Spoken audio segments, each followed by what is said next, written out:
shillings, we can still recover the same money through the domestically funded budget of the same road sector budget.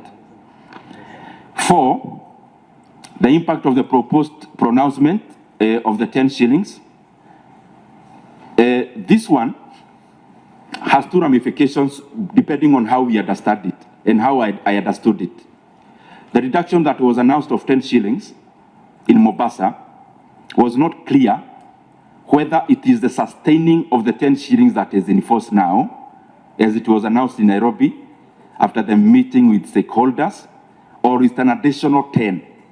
So if it's the current 10, therefore it means we'll just be sustaining the interventions that are there currently. And if it's the additional 10, it means we'll be requiring to fetch in 2.4 billion Kenya shillings from the Fuel Stabilization Fund, working with 240 million liters of diesel per month. The fifth one, which I think is the last one, is any proposed alternative on the revenue-raising measures. Chairman and committee members, this is two-pronged also. The current proposals will be needing approximately a funding of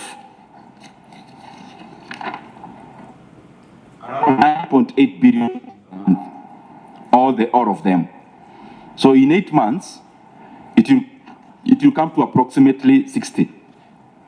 But because I also did some analysis in terms of when there are shocks, the behavior of the supply side versus the behavior of the demand side. And it was obvious that when there are supply shocks on the side of supply, on the side of fuel, most of the time, definitely, there is also a shock of demand.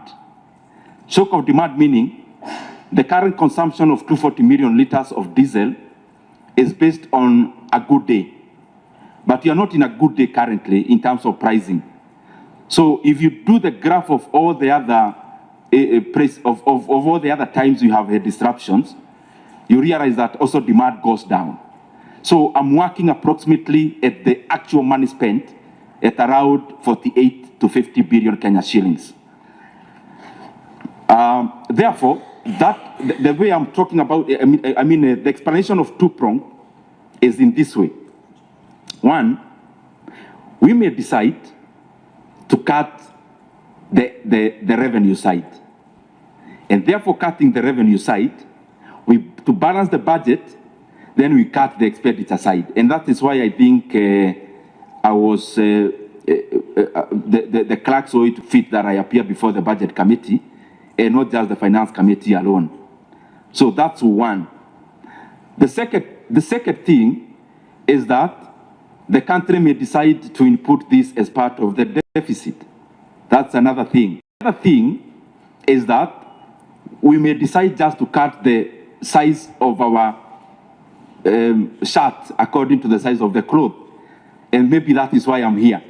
So all that balancing, what I have done is to look at areas we can actually cut the fat so that the budget balances. So that as we cut the revenue side by the amount of around 48 to 50 billion, then on the other side, we may have commensurate cuts in terms of the expenditure. And the expenditure I'm proposing is the expenditure that does not harm service delivery to Kenyans in any way. And some of those items that I am proposing is the cut in the travel budget across the board in terms of the entire government meaning all the 3 arms, parliament, judiciary, and the executive. That's one. The second thing is to target areas in the budget where we have seen abnormal increments in this financial year. And those areas, if you permit, I'll be giving them explicitly. Areas we have seen increment of budget let's say by 20% within one financial year, that can be an area where people can also get in some recoveries. And also, lastly, is the budget of operations and maintenance, which I've been able to pinpoint specific areas where we can go into if that is permitted. Thank you very much. I submit. Yes. When you are the chair of the budget committee, the VAT on fuel was 16%. Now it is 8%. And you want to propose that it moves to 0%. These innovative ideas, why didn't you use them when you are the chairman and bring them up when you are the chairman at that time when it was 16%? Secondly, Chair, in these areas which you have mentioned that they have witnessed abnormal increments, were these increments in the various sectors, were they there when you are the chairman?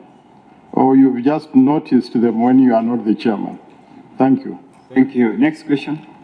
Honorable Chairman, thank you. I want to thank the Honorable Ndindi for finding time to come and appear before this committee. All of us are here members of Parliament, and we understand the constitutional role of the Member of Parliament is legislation, oversight, budget making, and representation. These are very important, generalized suggestions.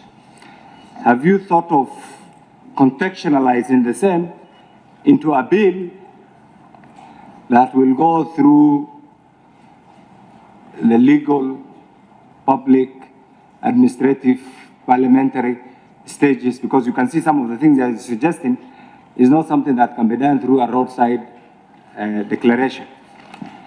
Two, and maybe these I expect either yes or no, you're also aware that the budget making process, first and foremost, is constitutional.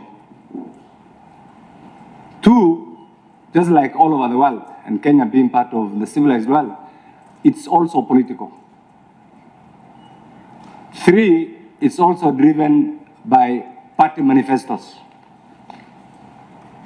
But that party manifesto, again, does not limit, because you can also have an alternative. That's why in other civilized world, we have the alternative position on anything that the party in power also says. And fourth, and more fundamentally, is public driven. Some of us are privileged. I've known you as even when you worked with Honorable Irungo Kangata. I've known you as a member of Parliament. I've interacted with you as the chair of this committee.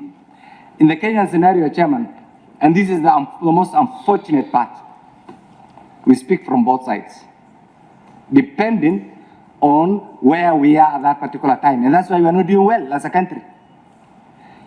What is missing is the consistency, honesty, people-driven, people tailor-made policy pronouncement. We change. It's like weather.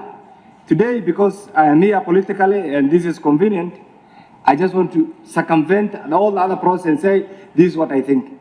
Because all of us here have taken an oath to stand and protect, and even say project the image of this Premier Republic. That's why I've taken an oath of office as a Member of Parliament for Elders. So I want to ask my good friend here, these suggestions are very good.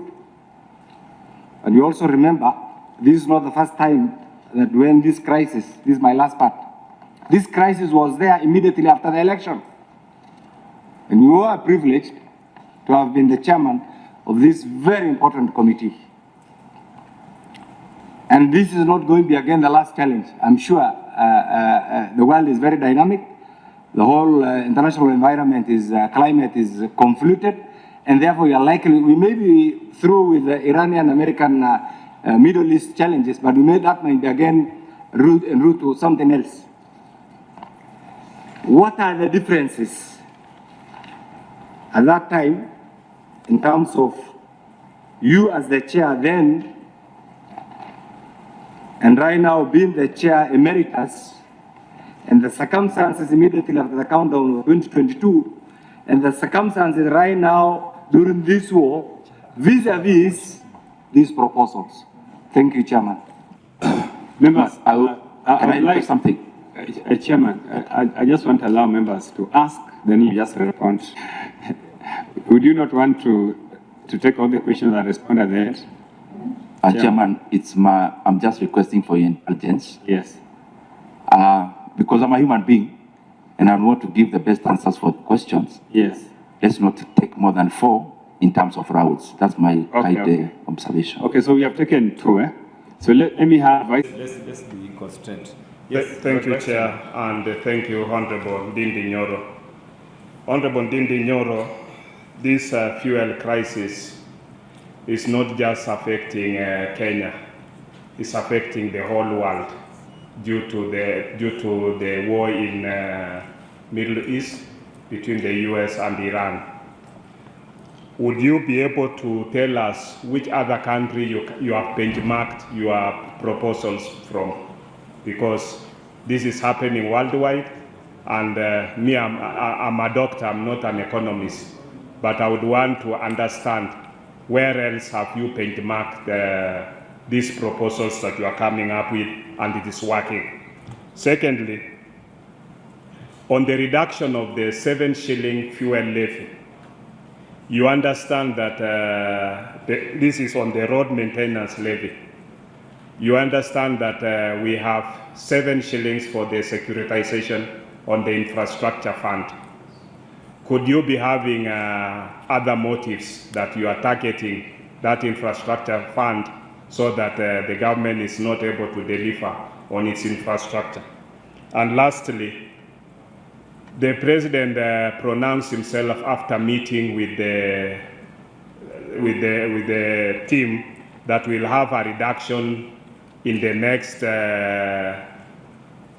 cycle by the April of 10 shillings.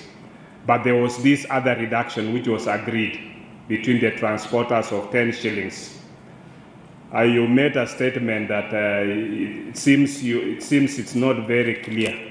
But as a layman, when I go to the petrol station, I'm able now to put fuel into my car diesel at 232. Initially, it had gone to 242. So how do you understand that 10 shillings reduction? Is it not happening, or you seem not to have a very clear understanding of that reduction? Because I think there are 2 reductions. One will occur in the next cycle, and this other one occurred instantly when the team met and agreed to suspend this, to stop the strike. Thank you, Chair. You're the last, then the Ndindi can respond. Thank you, Chair, and thank you, my brother, Honorable Ndindi Nyoro, for your presentation. First of all, most of the proposals, I think, should come from Parliament as bills, from what I've gone through. Number 2, my brother, the Vice Chair, has spoken about it. The 7 shillings that you want reduced from RMLF. When you were the chairman here, we had an issue of stalled roads that we could not be able to get funding for. Out of wisdom from other sources or other people, we were able to securitize that money and were able to pay pending bills, and the roads that had stalled were able to be done, and new roads are currently being done because of the securitization that some wise people somewhere sat down and thought about it. When you say we reduce that money, you want to tell us, you want us to go back to where we were when you were the chairman of the Budget and Appropriations Committee. Lastly, you have spoken about the confidential vote. This confidential vote has assisted this country. Honorable Nyakundi, I don't think Ndindi has spoken about. Okay, just let me leave it at that. On the RMLF, I don't I don't think we should go that way as a committee or as parliament, because the securitization has helped us in supporting all the stalled roads and started new roads. Thank you, Chair. Ndindi, you can respond quickly, then we can take the second phase of questions.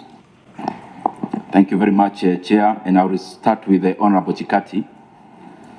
Honorable Chikati, as you are all aware, being a member of this committee, economies are dynamic.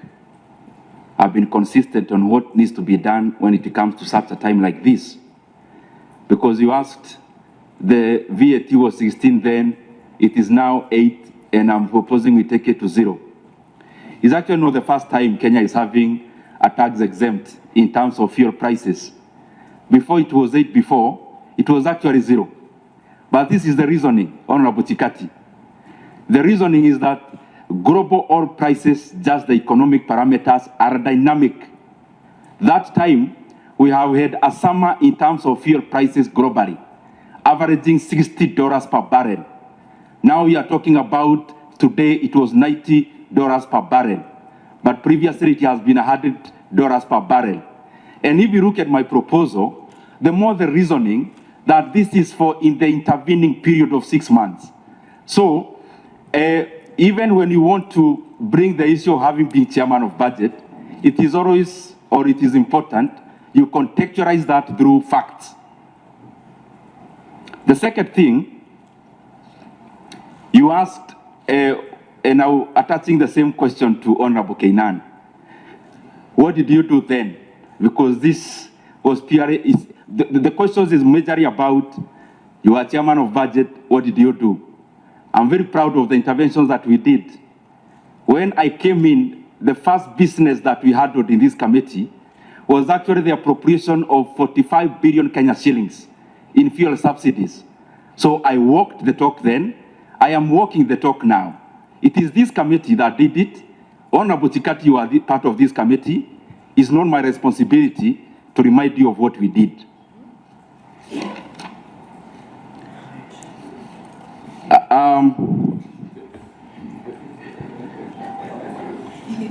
Honorable Kainan talked about,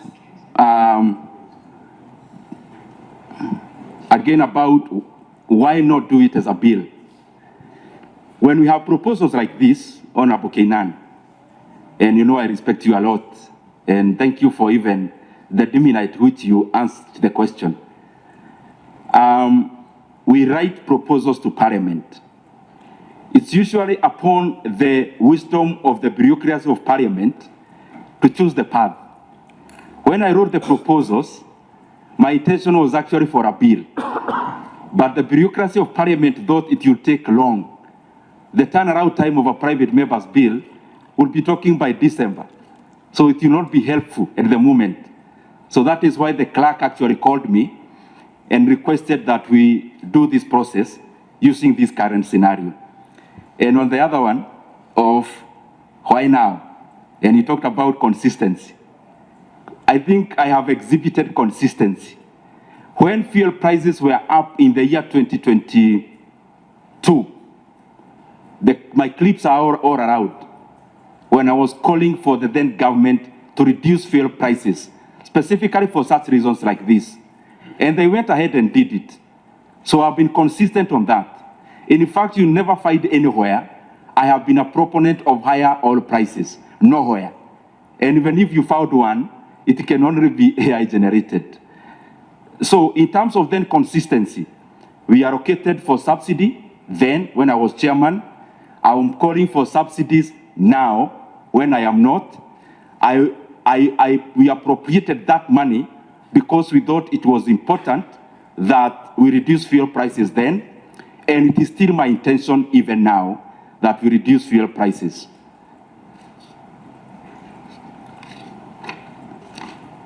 The Vice Chair, Honorable Pukose, the first thing was about fuel prices and which countries I have benchmarked in terms of the interventions. And I'll try to be very civil in my, don't take my word as the demeanor. It's only that I don't have more other words to replace with those. As a member of parliament in Kenya, my ambition should be for other countries to benchmark with Kenya. It should not be for me to benchmark with other countries. So I'm doing this because it is right for Kenya. I was elected as a member of parliament to sit in the National Assembly of Kenya. And one of the duties is not to benchmark with any other country. It is to make our country a model so that other countries can benchmark with us. And that is why I have brought forth the proposals which are objective. But if you ask the question subjectively, I also reserve the right to answer it subjectively. On numbers, the Kenya shilling 7 for RMLF. Honorable Ndindi, Yes. I don't want to disrupt you, but you are appearing before us with proposals for us to consider so that we come up with a legislation that is helpful to the economy. So I would propose that you don't display arrogance to the members' questions. Just propose these solutions, then we will. At the end of the day, this committee is supposed to, adopt your resolutions, which will be good for the economy. But if you begin to, talk down the members, then it means you are not expecting these members to adopt your resolutions. I think spend more time persuading members. They will be able to, adopt your resolutions for the sake of the economy. Please proceed. Chairman, I'm well guided, and if you note the way I answered Honorable Kainan, it is exactly the same way he asked the question. If you replay the question of the Honorable Member I'm replying with the exact same demeanor. So, going to the issue of RMLF of 7 shillings, and the Honorable Pukose insinuated that the money has been securitized. Yes. Yes, okay, now. This is the house, I have a lot of respect for my good friend. This House of Records, you are aware, all of us are parliamentary practitioners, and the Honorable Ndindi Nyoro is an experienced legislator. When you appear before a parliamentary committee, basically which is an extension of the House, you are expected to abide by all the rules. And therefore, whereas in your appearance, in your responses, you attempt to respond to what a particular member has asked, your obligation is to the entire membership, not to that particular member. To that extent, I request you, because really everything here is unanswered. It is going to be historical. Our brother here, and times change, positions change. Kenya remains. He was our chairman. Tomorrow he may be the Minister for Finance. The other day, because the age is on his side, he may be something even bigger. We must be procedural. Procedural does not mean you are being the mean. So I expected you to say, when I ask a question as a member of parliament for Eldas and as a member of this committee, the answer belongs to the entire committee. So that bit, and I know it's not saying that, so that bit I think must be corrected so that what we get is directed at the entire membership, not to the person who has asked, so that we remain procedural.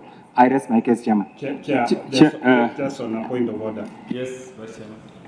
Chair, I'm not satisfied with the response about my question, because there is what we call evidence-based. And the reason why I was asking is that this is a global phenomenon. From my point of view, even as a medical doctor, we've had outbreaks of Ebola, you've had outbreaks the other day of Corona, yeah? And we borrow evidence from other areas on what they are doing. They are doing immunization. So this is a global phenomenon. And I would expect it, fine, you are an economist, I'm a medical doctor.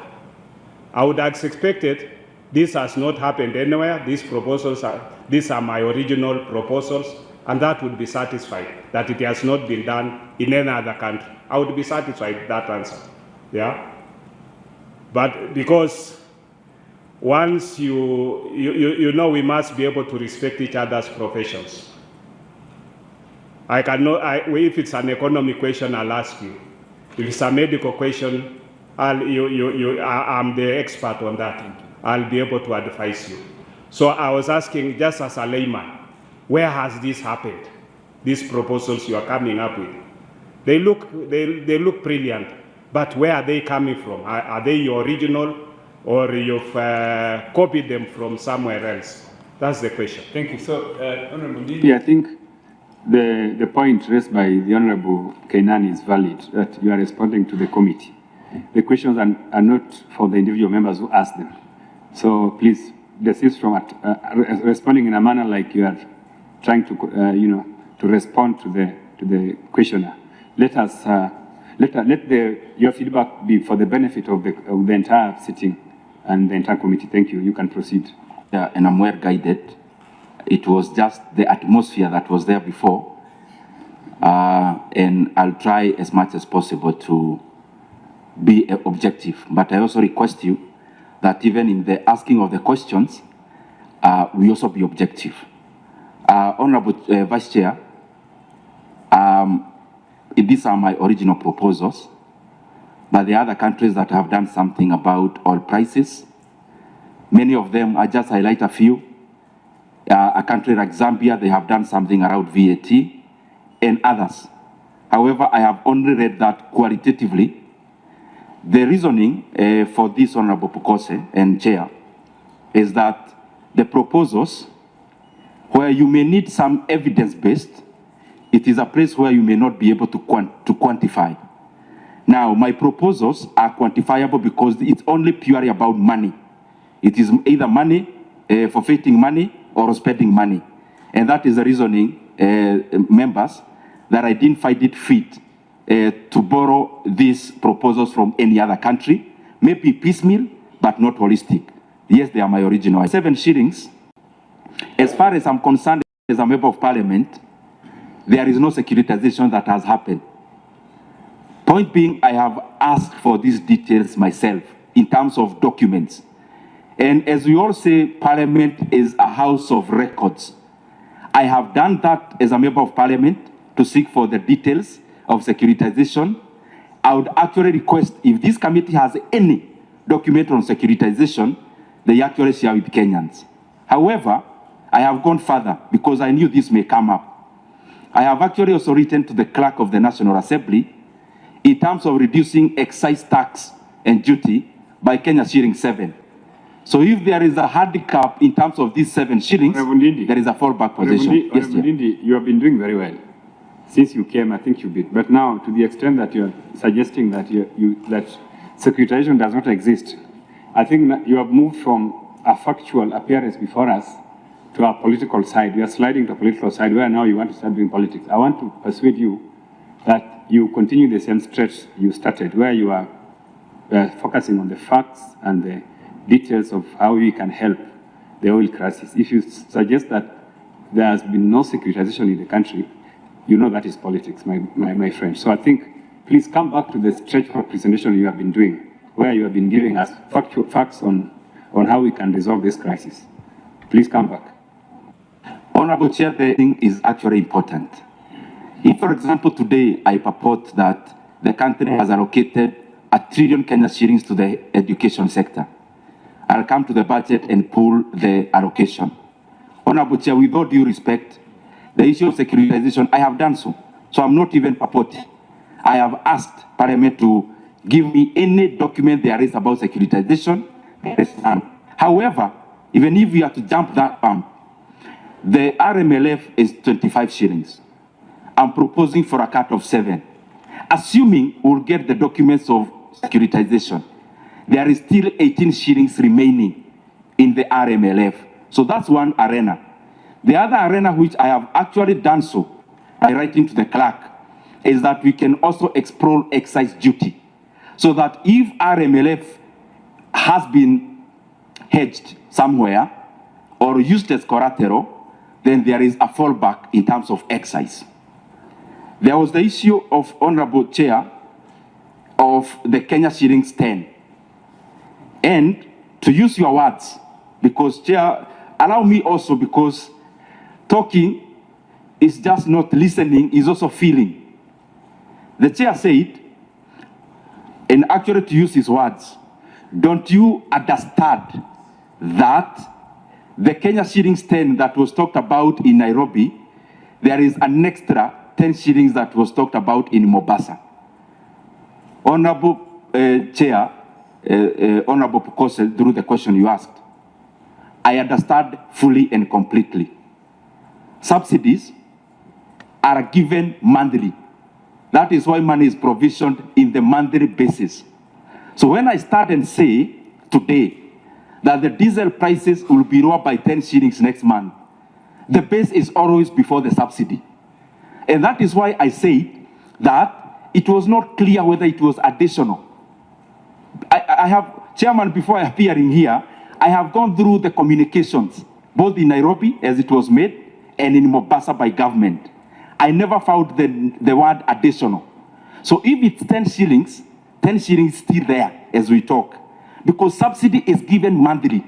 It's not a law that we make that we have brought down the fuel by 10 shillings. It is money that is provisioned every month from the Fuel Stabilization Fund. So I hope you're on the same page. Whether it is additional or we are persisting with the current 10, only the government can clarify. Honorable Nyakundi, why I never chose to do it as a bill? Precisely because it was not my choice. I wrote to Parliament, Parliament chose this route, and I'm happy with it because probably it's shorter. Because as a bill, you know, it will be a money bill. I'll still come back here. And I know the kind of program you have around this time.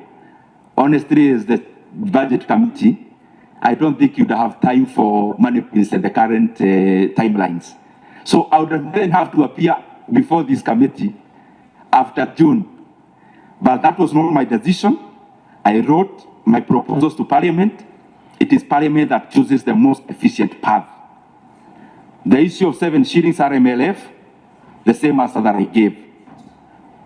In terms of confidential fund, Honorable Nyakudi, maybe you had pre-programmed the question to ask me before I presented. Ndindi, the question about that matter was I overruled it. I ruled it. So I don't ignore. Don't comment about it unless you have something on it on your own production.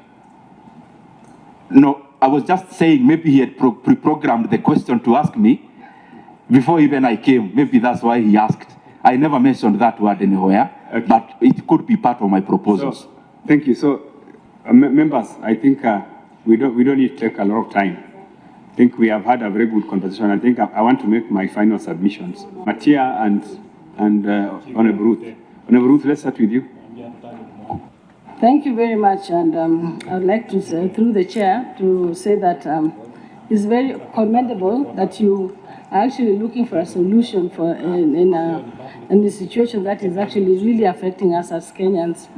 But on the 7%, on the 7 shillings levy, I am of the opinion that yes, we do use it for road maintenance, and I don't know whether it's not there or it's there.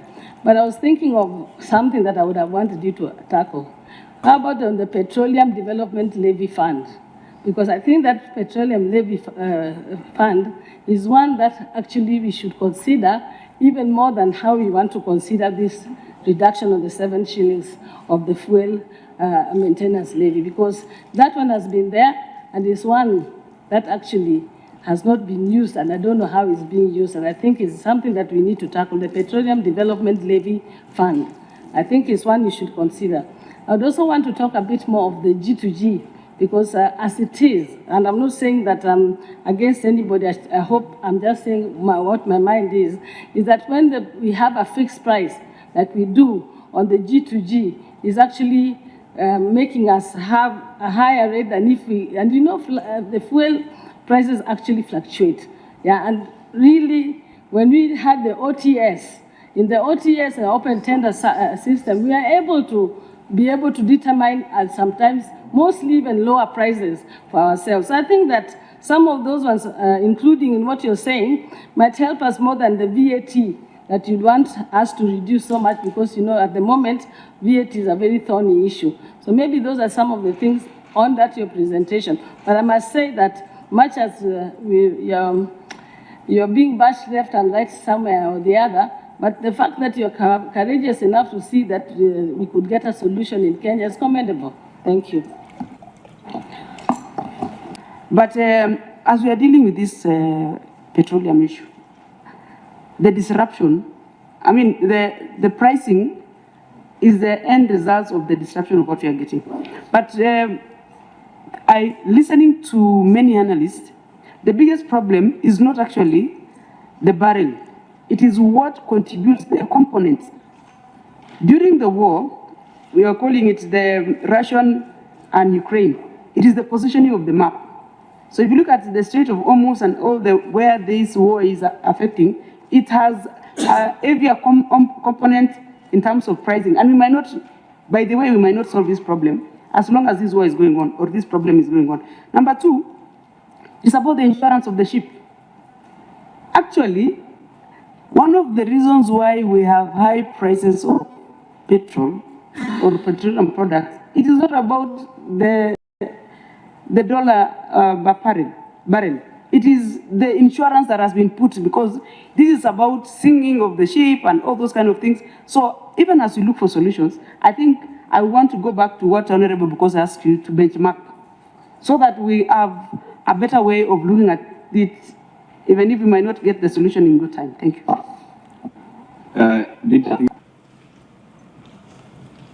Oil away from paraffin, kerosene. Have you thought about reducing these levies on the electricity?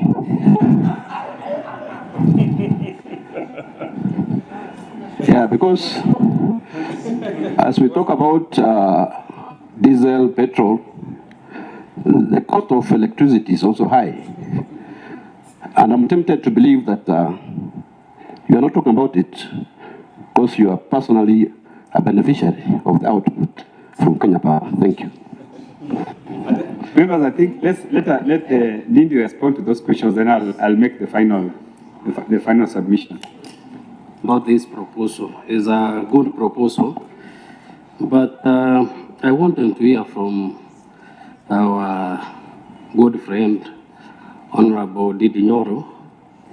If we reduce these 7 shillings, already we have some contractors who are undertaking the project in the constituencies. What will happen to those projects? Will those projects stop or stall? Because you have told us that this project can be done by domestically funded sector, but even those domestically funded sector, we have already some commitment to the contractors. What will happen to the currently committed project? Will they continue or they will be stored for maybe to be funded in the future? Thank you, Chairman. Yes, Madam Ndindi, you can respond. Let me start with my sister, Honorable Ruth. I agree with you 100%, Honorable Ruth, and thank you very much for those kind words.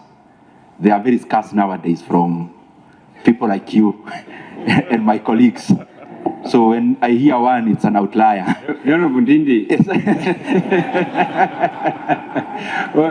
what do you mean? The political space has been taken over by opposition. Those united opposition, where you belong. So what do you mean? Are you not part of that team that is very vicious? What I mean, Chair, is that when I'm doing these kind of things, I am happy Kenyans are very encouraging. I'm receiving very many messages of encouragement, but to hear some from my colleagues are very rare. And that's why I want to recognize Honorable Ruth for that.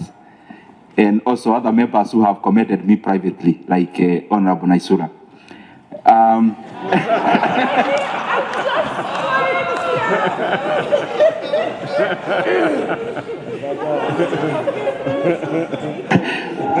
Chairman, please don't burn our house. Honorable Ndindi, please don't burn our house. Don't burn our house. Proceed. And I'll be replying to your message even later, Honorable Naisura. So the one for 7 shillings, I agree with you, Honorable Ruth. We need money for road maintenance. And the reason I say that, or in my submission, the road budget is in threefold, almost equivalent. There is externally funded, we may not do there much, but there is a domestically funded budget for roads. We can cut off the 7, but then we put it through the other route. That's one. In terms of PDL, PDL is where the fuel stabilization money comes from. So we are still actually invoking it. Because if you look in my proposals, I have also proposing we get an extra 3.5 billion shillings to subsidize diesel further after these measures, so that diesel will be cheaper. So that is also in part of the proposal, but we can go further through your guidance. In terms of G2G, I may not answer here because it can be, but because you asked if the chair permits, I can go ahead. G2G, I share your opinions that we should open up the field. G2G makes our fuel more expensive. Honorable Ndindi, yes. I don't know whether I need to guide because your appearance with this committee is purely for the sake of looking at the revenue and expenditure side of the estimate.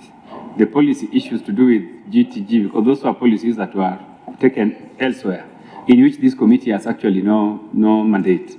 So I would like to urge you to just restrict your submissions and responses to the revenue and the expenditure aspects of your recommendations. I'm guided, but it's only that it came up, but I'll shelve it to the right place. I think I'll urge my sister Ruth to direct that question to the right section, right department, maybe Department of Energy, Committee of Energy. Yes, thank you.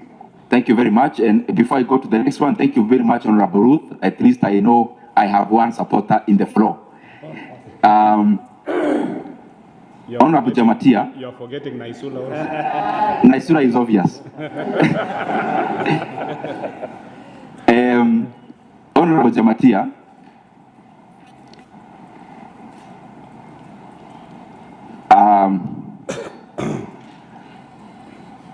The solution that we are given is surprising. As I have shelved what I wanted to say, the jokes we used to have back then, because this is a very serious matter. We'll joke over the break time. In terms of Honorable Jamatia's question, pricing of fuel in Kenya is a component of majorly two things. One is the landing cost. The second is taxes and levies. And actually the third is margins, profit margins for importers and marketers. If you take in, for example, super, landing cost, we are talking about 117 shillings. Taxes and levies, 74 shillings. Margins is around 17 shillings. The other ones are small levies. Now, in an oil producing country, you can deal with two things. Some are talking about one is static. It's not. You can deal with the landing cost even if you are a non-oil producing country. And you can deal with the landing cost based on where are you sourcing the oil and which model are you using to source the oil. That is why if you look at the landing cost of the Kenyan fuel, it is higher than the other regional economies. So that's one. Because the way we are sourcing it makes our landing cost more expensive. The second thing is taxes and levies. Yes, point of order by Honorable Jamatia. We are Honorable Ndindi. We are here because of disruption caused by the war. And one of the biggest hindrance is insurance. So that is why, even if you want to deal with the landing, that one I'm okay. But the insurance on the shipping and the ship itself is what has costed this problem. So we are looking at, and look at the distance, and look at the situation that comes with it, so that we will look at the solution by not only looking at what we have, but also the worldview. For that clarification, what I meant, Honorable, is that there is a lot we can do in terms of landing cost, sourcing cheaply. There is a lot we can do in terms of taxes and levies. And there is also definitely something we can do about lowering the margins of the people involved. However, On the insurance and disruption. Disruption is already embedded in the current oil prices globally. It is already internalized. The reason why the barrel of oil has moved from $60 per barrel to closer to $100 per barrel is because of internalizing those disruptions and costs associated. That maybe ship somewhere may have to travel for a longer distance. That's already embedded. And that's why the prices of oil are higher. So these are not extra costs over and above the global oil prices. They are already embedded in the current oil prices as we see them. Honorable Aseka talked about levies in terms of electricity. I actually hope that was a joke, but what happens, Honorable Aseka, because you are my friend, there are shares you bought for Equity Bank when I was chairman of budget. You are never called when Equity Bank is increasing our interest rates for the loans we take. That is the nature of our stock market here in Kenya. That minority shareholders, you are spectators. I am neither a director nor nothing. And also I call upon all of us here as members of parliament, let's love our country. Instead of making money and hiding it in Dubai and other havens, let us invest in companies here in Kenya without hiding our identities at the nominee accounts. And I read that talk. We inspire our capital markets by showing Kenyans that we have faith in our country. We may not have faith in the government, but we cannot lose faith in our country. Chair. Our Chair Emeritus, you support the VAT on electricity. You support electricity on levies, April levies. You support forex levies. You support delivery levies, inflation levies on electricity, but you don't support those levies on oil. Declare your interest. Okay. Chairman, Honorable Ndindi, let me say something. Maybe just to reframe his question the way I understood it. I believe and I'm persuaded that the reason why you are here is to look for solutions so that Kenyans can lower their cost of living. That is one. You want Kenyans to have affordable fuel. So would you not want Kenyans to also have affordable electricity? Yeah. Why do you want Kenyans only to enjoy cheaper fuel but not cheaper electricity? This is something that you would consider, given that the prices of electricity is going up. Would you also try to give us solutions for that? Thank you. You can now respond. Chairman, to answer it with the same words that you asked, I am glad that you have given me so much responsibilities as members of parliament that I can deal with all the matters that affect all our constituencies. I am one of the 290 members of parliament, and I am glad I'll do even the one for electricity if none of the members can do it. However, the way I got the question from Honorable Aseka was actually a banter in terms of, it is out in the public domain, I have some shares in Kenya Power. It is in that length that he asked. It's not actually about electricity. It's my being a shareholder in Kenya Power. And I threw it back to him because he's also very intelligent.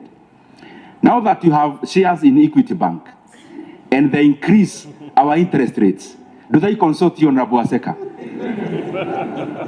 Secondly, I was just trying to say that minority shareholders, and I am proudly one in Kenyan companies, is that we do our research and buy shares, but we don't do that as majority stake shareholders where you have to be involved in the running of the company. And I want to say this for avoidance of doubt. I am very proud to be part and parcel of our capital markets. Not just Equity Bank, even other listed companies in our NSC. So that all of us as leaders should know that our economy needs whatever small resources that we have. Instead of hiding our money in tax havens in Dubai and elsewhere, we grow our own capital markets. And we don't hide our names at our nominee accounts. We actually buy through our names. I am proudly so. However, on the part of electricity, I think just like any other Kenyan and as a legislature, it makes all the sense. However, Chairman, just 1 minute. I would seek that members actually take time so that we don't become superficial. And it's not in bad faith. I'm just trying to look for the solution. In terms of electricity pricing, we need to hit the nail at the head. The current situation of Kenya, the electricity prices are higher in Kenya than most in the region based on one thing. And that one thing is called cost of production. You have Kenyan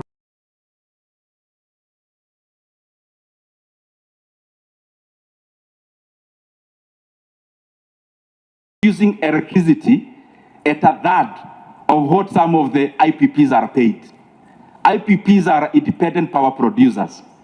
And as you all know here, these are politically connected individuals who own these companies. So Kenyans are made to pay a tax for higher tax production of electricity just because we are feeding into some political system. So if you look at the segmentation of what we end up paying, after Kenya Power collects the money, the profit margin of the district, not the profit margin,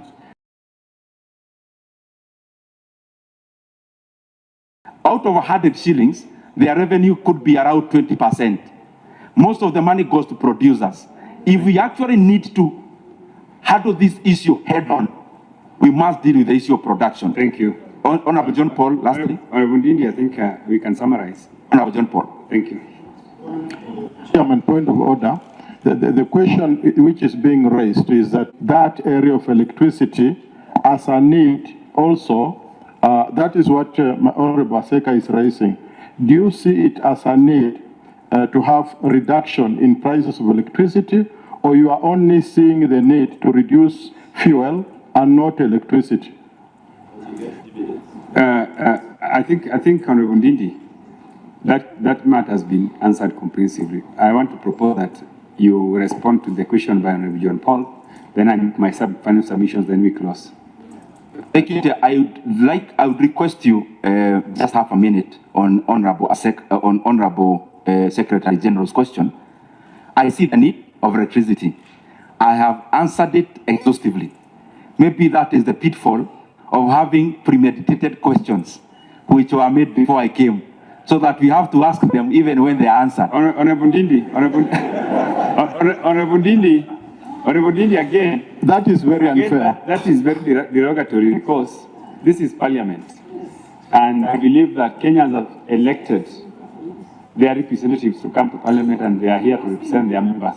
So there's nobody who's been sent by here by any other force other than their voters. So I think that one I believe you've gone out of the stretch. So members, can we agree that this is enough, that we've done enough sufficient submission? Oh, sorry. Lily, I think we give you less than a minute so that you can close. Thank you very much. Honorable John, 7 shillings. We need the roads. Honorable Lily, please finish. Just proceed. On the contractors, Okay, then I'll give you time. I'll give you some time later. Let him respond to that question. Okay, Honorable Kenan, ask your question. Please use the microphone. What we have in this procedure, you may not see the need today. The answer here might be of evidential value at a date and time when you don't even anticipate, because these are house of rules. So mine is purely procedural. If in your wisdom, as the chair, and you enjoy delegated authority, like that of the speaker, you have had my good friend imputing an improper motive on the member of Tongaran. And superficially, you have asked my brother here to desist from that route. What I expected you to do at this juncture is for the withdrawal and expansion of that particular statement from the proceedings of the committee. Otherwise, you are our chair. Thank you. Honorable Kenan, you know the speaker does not have eyes. The speaker does not see. So I agree with you. And persistently to use the word premeditate. Didn't even go to school. We can't think. Listen. We sit here to premeditate. Honorable Chikati, I agree with Honorable Kenan that he has noted his eyes on that particular pronouncement by the Honorable Ndindi. Honorable Ndindi, please, on that aspect, Could you kindly withdraw? Honorable Chair, when I came, Honorable Nyakudi asked the wrong question for my presentation. The question of electricity has been asked by 4 members, and I have actually answered.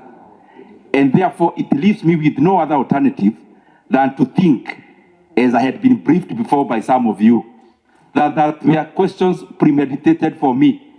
And therefore, I can't withdraw an obvious thing. Honorable Ndindi, you know that is parliamentary, and that would cause us to disrupt this sitting, which we really need to close in a way that it was started.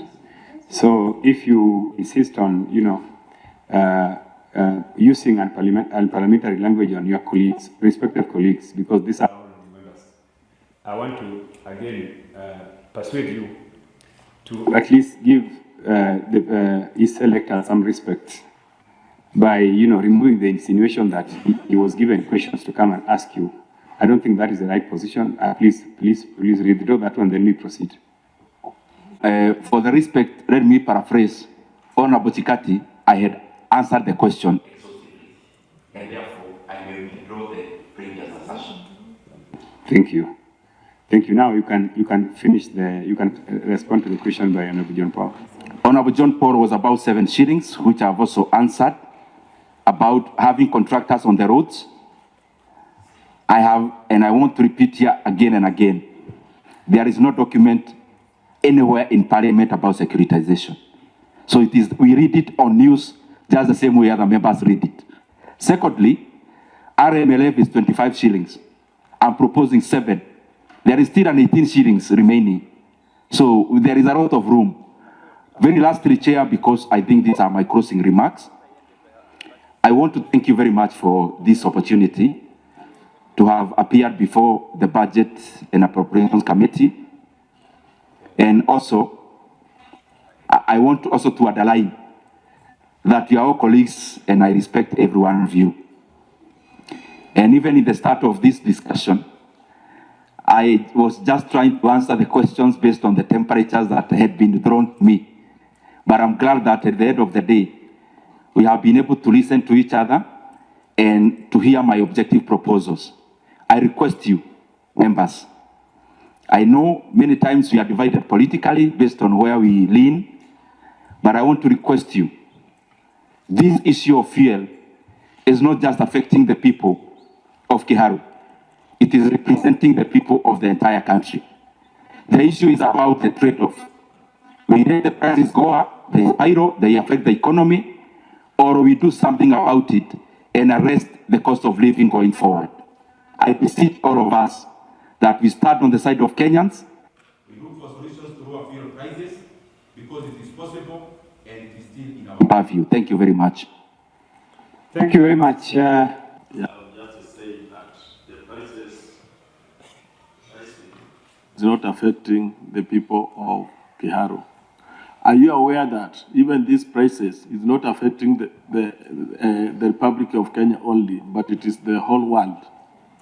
Thank you. Honorable Ndindi, I think that is how can I say? So what I wanted to say, Honorable Ndindi, is that I have looked at your proposal to us globally in terms of the effect it will have on the revenues, projected revenues.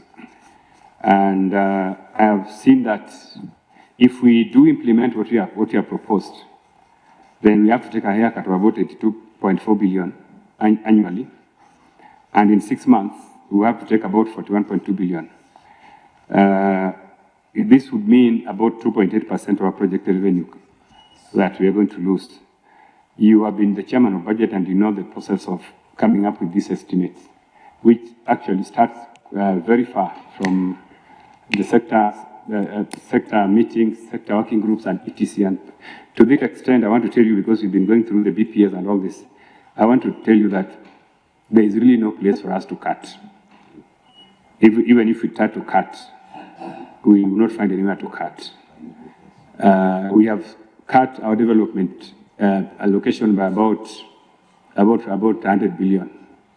So from where you sit as the former chairman of budget, where would you propose that we cut? Because if we are to do this, if we are to engage in this process, we are to implement your proposal, these losses, we'll have to get them from somewhere. The other alternative we have is to affect our fiscal deficit, which, as you know, also is quite steep. So I wanted to just, as you finalize, what do you want us to do? What do you think should work, so that you advise the community to see what we can do? Because sincerely speak to you and tell you that cut 100 billion off the budget, we were not able to do it at all. Some of the development programs that are also happening in your constituency and all the parts of the country. I was actually to request the clerk to assign for me one person from the parliamentary budget office so that we aggregate the proposals that I have. I actually have proposals that can save the expenditure side of 100 billion shillings. One area that I'm targeting is that we have to decimate completely, almost completely, foreign travel. And foreign travel here, I mean for everyone. As members of parliament leading the way, the executive and the judiciary. Second is that desperate times like this calls for all of us to have haircuts. And therefore, Honorable Chair, it will not be proper for me to name the other two without saying that the same constituents being affected by oil are the same that we serve. So CDF also has to sit around 2 billion shillings. The other thing, Honorable Chair, is something called O&M. And I don't want to sensationalize this meeting, but I know as much as you know. As the media has covered, and I have actually gone and tabulated, there are offices that are getting inordinately higher budget than previously.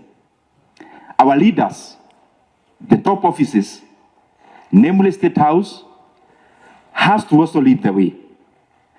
The last one, where we can get flesh, I mean fat without even cutting the flesh, leave around the bone. Chairman, as I look at you direct in your eyes because you are brothers, you know areas in the budget that has gotten increment of over 25% this financial year alone. And because I don't want to sensationalize, I'll hand over to you specifics. I have actually tabulated over 100 billion Kenya shillings we can save out of the expenditure side. And you know what I'm saying. But if you want me to go direct and name it here, I'll do that. Honorable Ndindi Nyoro, thank you very much for your submissions. I will await I will designate budget office to sit down with you to see if those proposals you are making would make sense to this committee.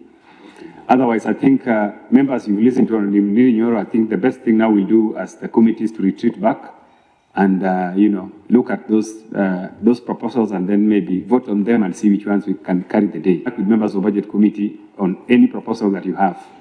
Thank you. The meeting is at. I will update you guys. Okay. Yeah. Are we coming back? No. Let's go for now.